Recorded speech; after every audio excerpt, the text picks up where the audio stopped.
कथा आती है कि एक बार नारद जी और गरुड़ जी दोनों को अपने ऊपर अभिमान हो गया कि हमसे बड़ा कोई भक्त नहीं है।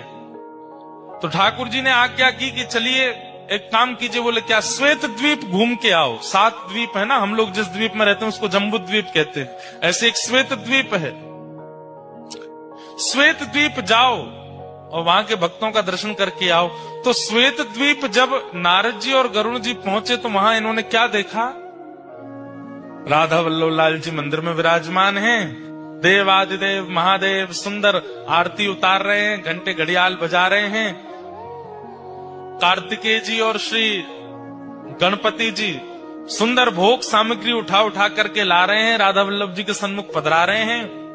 पार्वती जी सुंदर सामग्री सिद्ध कर रही हैं और लाखों की तादाद में वैष्णव खड़े होकर के राधा वल्लभ जी का दर्शन कर रहे हैं। महादेव मुख्य पुजारी बन करके राधा वल्लभ जी की सेवा कर रहे हैं। श्वेत द्वीप में दूर खड़े होकर के नारद जी और गरुड़ जी इसका दर्शन कर रहे थे।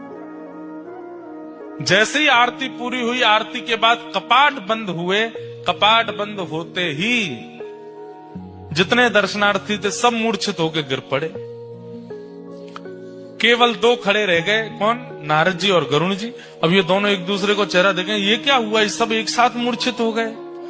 सबके पास जाकर के श्वास देखी, नब्ज देखी तो सबके प्राण जा चुके हैं। तो घबरा गए नारद जी, बोले ये क्या हो गया? थोड़ी देर में शंकर जी फिर आए और फिर से जैसे कपाट खोले, कपाट खुलते सब पुनः जीवित होके खड़े हो गए। नारद जी ने जाके शंकर जी को प्रणाम करके कहा, भगवान ये कैसी लीला?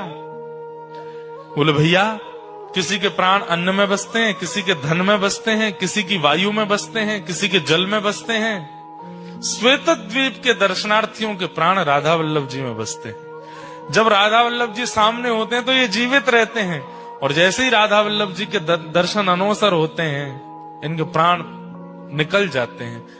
तब नारद जी का अभिमान भंग हुआ कि मैं भक्त हूं। भैया ठाकुर जी को देखे बगैर मैं तो खूब जीवित रह लेता हूं।